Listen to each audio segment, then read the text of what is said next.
People thought we were crazy when we originally suggested that, but I believe it's becoming clear that robots and artificial intelligence are replacing humans, and we will eventually have endless. The question then is, where do we have infinite? Because, that violates the GDP magic formula. Now, nothing makes sense. We refer to that as the economic singularity, and we speculate that it will likely happen by 2030 or so, because robots and artificial intelligence are developing at an exponential rate. We most likely no longer understand what an economy is or what it entails. All of the things we gaze at will break down. We are living in the age of exponential productivity, which will be fueled by artificial intelligence. However, I am aware that many of you back home will be wondering what impact this will have on our markets, all forms of investing, or XRP in particular, because that's what we discuss on this channel, and I believe that will surprise you all. Particular asset classes such as Bitcoin and other digital assets like XRP have significantly outperformed the S&P 500 and gold in periods like the present when artificial intelligence, AI, is dominating the technological industry and, of course, greatly boosting productivity. It truly speaks to the possible price movement in 4 or 5 years when artificial intelligence will essentially handle the entire operation and our output would be limitless. In today's video, we'll learn more about that and delve much deeper. Rob Powell will go in great length and sort of dissect this phenomenon. He is going to provide you guys a ton of amazing knowledge. Ensure that the entire XRP army sees this video. Make sure you hit the like button. Let's begin. We became somewhat aware of the business cycle structure from our work. Both of us analyzed business cycles. Both of us had been observing them for a while. After 2008, it changed and started to resemble a metronome every 4 years. That is all that has occurred. There was a period in the 1950s and 1960s when it became quite cyclical. However, this is circular in every way, and that made me wonder for a long time, what the hell? After 2008, a lot of us were unaware of what had happened to asset prices. We were somewhat aware that quantitative easing was taking place. We didn't figure it out, but we kind of knew things. And I just realized that we had a debt jubilee in 2008. In actuality, it was merely interest-based forgiveness. Interest is not paid by you. Recall that we used the exact same mechanism, no interest payments, when we achieved that over COVID. Therefore, no interest payments were permitted for any government that had essentially incurred debt equal to 100% of GDP. Therefore, all economic growth and activity went toward debt repayment.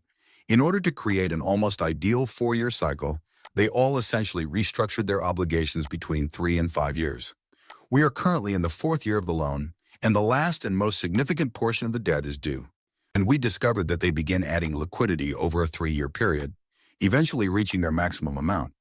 You can't really take that liquidity injection back. During bear market years, when they are reducing liquidity, increasing interest rates, or attempting to slow the economic cycle due to inflation or other factors, some people get taken back. However, liquidity continues to increase over time. It is increasing at a pace of roughly 8% annually. In actuality, that is the rate at which fiat currency depreciates. What occurs is that you may determine whether an asset has outperformed by dividing it by global liquidity. This is the part that people find most controversial: degradation. I detest that chart. They detest it, I see. The reason it is the greatest chart in the world is that it then informs you. In contrast to devaluation, I would essentially be breaking even if I were to allocation to the S&P 500. Therefore, there isn't much value added by the S&P 500. When you convert the prices of Euro stocks and other markets that are valued in their respective currencies to US dollars, they appear to be comparable. Once devaluation is taken into account, all markets appear to be very comparable. I've found that to be interesting. In contrast to debasement, gold should be a complete, nearly flat line, right? Gold's job is that, to be the currency that is stable.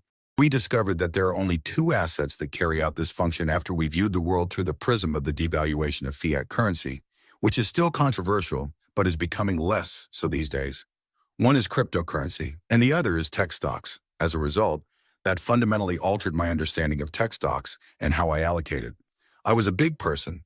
Tech stocks were something I detested. They are invariably too costly. You're a value man all the time, and I understood that in this market, none of that made sense. Because of everything that has transpired, value investors have been slaughtered. What's causing this?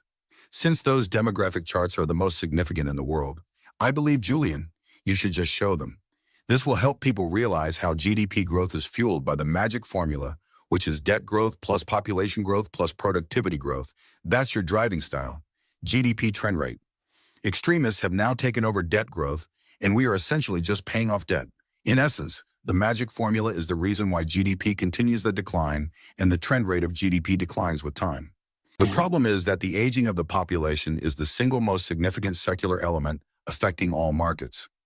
Additionally, we may observe that the birth rate is declining considerably more quickly outside of the U.S. The labor force participation rate and the size of the workforce are clearly influenced by births, deaths, the number of individuals born, and other factors, isn't it? When you hear the term demographics of destiny, it means that they will be until artificial intelligence, AI, and robots, basically artificial humans, arrive. We all have to deal with this issue. However, they've managed to get around this.